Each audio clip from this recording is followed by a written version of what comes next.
आज आपण एका खास कथेबद्दल बोलणार आहोत, कुंभकार जातक. ही एक खूप जुनी बोधकथा आहे, पण आश्चर्य वाटेल की तिचा संदेश आजही किती महत्वाचा आहे. चला तर मग या कथेत लपलेलं ज्ञान काय आहे ते पाहूया. तर एक तुटलेलं झाड आणि एक साधंसं कडं यातून शांतीबद्दल काय शिकायला मिळू शकतं? ऐकायला थोडं विचित्र वाटतंय नाही का? पण या प्रश्नाचं उत्तर शोधण्यासाठी आपल्याला हजारो वर्ष मागे जावं लागेल, जिथे एका मोठ्या समस्येवर तोडगा काढणं खूप गरजेचं होतं. बरं, तर ही कथा थेट एका कुंभारापासून सुरू होत नाही. नाही, याची सुरुवात होते खुद गौतम बुद्धांपासून. झालं असं की त्यांना आपल्या अनुयायांमध्ये काहीतरी खटकत होतं, काहीतरी चिंताजनक दिसत होतं. त्यांच्या लक्षात आलं की जवळजवळ 500 भिक्षूंचे मन विचलित झाले होते, पापमय विचारांनी ग्रासले होते. आणि बुद्धांना हे माहीत होतं की जर या भरकटलेल्या विचारांना वेळीच आवर घातला नाही तर त्यांची सगळी आध्यात्मिक प्रगती थांबेल. म्हणून त्यांना परत योग्य मार्गावर आणण्यासाठी बुद्धांनी ठरवलं की त्यांना एक जुनी बोधप्रद कथा सांगावी. आणि मग ही कथा आपल्याला घेऊन जाते बोधिसत्वांच्या काळात. बोधिसत्व म्हणजे दुसरे तिसरे कोणी नसून गौतम बुद्धांचाच एक पूर्वजन्म. त्या जन्मात ते बनारसमध्ये राहत होते, एका अगदी साध्या कुंभाराचं आयुष्य जगत होते. त्यांचं नाव होतं भग्गव. तर एके दिवशी काय झालं, भग्गवच्या दारात 4 अतिशय शांत, तेजस्वी, ज्ञानी व्यक्ती भिक्षेसाठी आल्या. हे होते प्रत्येक बुद्ध. त्यांच्या चेहऱ्यावरचं ते तेज आणि ती शांतता पाहून भग्गव इतका प्रभावित झाला की त्याला राहवलंच नाही. त्याने त्यांना विचारलंच की असं काय घडलं की तुम्ही या जगाचा त्याग केला, तुम्हाला प्रेरणा कुठून मिळाली. आणि मग जे उत्तर मिळालं ते खरंच आश्चर्यकारक होतं. ते चौघेही कोणी सामान्य व्यक्ती नव्हते, तर ते एकेकाळचे राजे होते. आणि गंमत म्हणजे या प्रत्येकाकडे स्वतःची अशी एक कथा होती, एक अशी कथा जिथे आयुष्यातल्या एका क्षणाने त्यांना संपूर्ण ज्ञान मिळालं होतं. चला आपण पहिल्या राजाची गोष्ट ऐकूया. राजा करंदू. तो म्हणाला की त्याला हे ज्ञान त्याच्याच राजवाड्यातल्या बागेत मिळालं. तिथे 2 आंब्याची झाडं होती आणि त्यांचं निरीक्षण करताना त्याला एक खूप मोठा धडा मिळाला.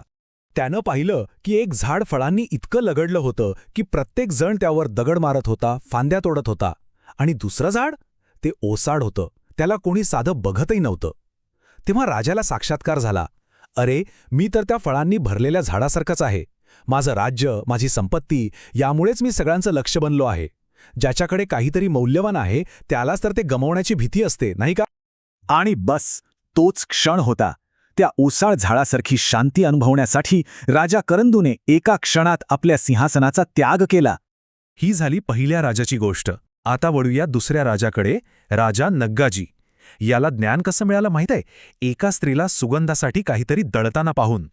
झालं असं की त्या स्त्रीने हातात 2 कडी घातली होती आणि ती दळताना त्यांचा खणखणाट होत होता. मग तिने एक कड काढलं आणि आवाज पूर्णपणे थांबला. राजाला लगेच कळलं, हे तर आपल्या आयुष्यासारखंच आहे. जेव्हा आपण एकटे असतो तेव्हा शांतता असते, पण जसे 2 किंवा अधिक लोक एकत्र येतात नात्यांमध्ये, संबंधांमध्ये, तेव्हा त्या कड्यांप्रमाणेच मतभेद, संघर्ष आणि गोंधळ सुरू होतो. आणि मग त्याने ठरवलं, मला त्या एका शांत कड्यासारखं व्हायचं आहे. बाहेरच्या जगातील संघर्षांपासून दूर, फक्त स्वतःवर राज्य करायचं आणि शांतीत राहायचं. आता तिसऱ्या राजाची गोष्ट, राजा निमी. याला धडा मिळाला थेट आकाशातून. त्याने एक हृदयद्रावक दृश्य पाहिलं. एका ससण्याच्या चोचीत मांसाचा तुकडा होता आणि तो मिळवण्यासाठी बाकीचे सगळे पक्षी अक्षरशः त्याला ओरबाडत होते, त्याचे लचटे तोडत होते.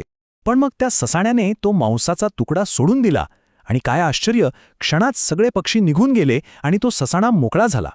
राजाला कळून चुकलं, ज्याच्याकडे ते मांस म्हणजे इच्छेची वस्तू होती त्याला दुःख मिळत होतं आणि ज्याने ते सोडून दिलं त्याला सुख आणि स्वातंत्र्य मिळालं.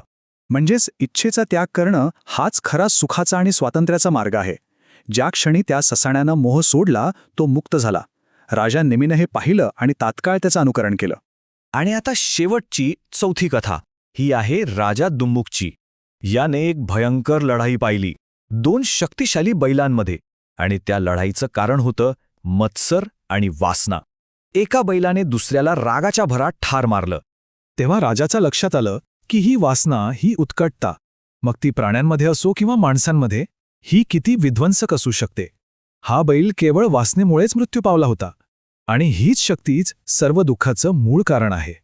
हे भीषण दृश्य पाहिल्यावर राजा दुम्मुखने ठरवलं की त्याला या विनाशाच्या मार्गावर जायचं नाही. खरी शांती आणि सुरक्षितता मिळवण्यासाठी त्याने आपल्या ऐहिक सुखाच्या जीवनाचा त्याग केला. तर या चारही राजांनी सांगितलेल्या कथा या सगळ्या ऐकून आपला कुंभार भगव याच्या मनावर खूप खोलवर परिणाम झाला. त्यालाही त्यागाचा मार्ग स्वीकारावासा वाटला. पण त्याचा मार्ग या राजांपेक्षा खूप वेगळा होता. बघा, राजांना एका क्षणात ज्ञान मिळालं आणि त्यांनी लगेच सगळ्याचा त्याग केला. पण कुंभाराने तसं नाही केलं. त्याने आधी या राजांकडून मिळालेलं ज्ञान शांतपणे आत्मसात केलं. मग त्याने आपली सगळी कर्तव्य पूर्ण केली. त्याची पत्नी त्याला सोडून गेली होती, म्हणून त्याने आपल्या मुलांना एकट्याने वाढवलं, त्यांना स्वावलंबी बनवलं. आणि जेव्हा त्याला खात्री झाली की आता त्यांचं भविष्य सुरक्षित आहे, तेव्हाच तो तपस्वी बनला. त्याचा निर्णय विचारपूर्वक आणि जबाबदारीने घेतलेला होता. तर ही कथा सांगून झाल्यावर काय झालं? चला आपण परत बुद्धांच्या कक्षात येऊया, कारण तिथेच या कथेचा खरा अर्थ उलगडणार होता. बुद्धांनी या कथेमागचा खरा उद्देश आणि त्यातील पात्रांची खरी ओळख सांगितली. बुद्धांनी सांगितलं की त्या कथेतला कुंभार म्हणजेच भगव तो दुसरा तिसरा कोणी नसून मी स्वतः होतो. त्याची पत्नी म्हणजे राहुलची आई, मुलगा म्हणजे राहुल आणि मुलगी म्हणजे उप्पलवन्ना. म्हणजे ही कथा त्यांच्याच पूर्वजन्माशी होती. आणि मग बघा काय झालं. ही कथा ऐकल्यावर आणि त्यागाचा खरा अर्थ समजल्यावर ज्या 500 भिक्षूंचं मन विचलित झालं होतं त्या सर्वांना शांती मिळाली आणि ते संतत्वाला प्राप्त झाले. आणि ही कथा आपल्याला एका महत्त्वाच्या प्रश्नावर आणून सोडते. तो प्रश्न आपल्या प्रत्येकासाठी आहे. आपल्या आजच्या आयुष्यात असं फळांनी लगडलेल्या आंब्याचं झाड काय आहे? अशी कोणती गोष्ट, कोणतं नातं किंवा कोणती इच्छा आहे जी आपल्याला त्या झाडासारखंच त्रास आणि दुःख देतेय? आणि विचार करण्यासारखी गोष्ट ही आहे की जर आपण ते सोडून दिलं तर आपल्याला त्या बदल्यात कोणती शांती मिळू शकेल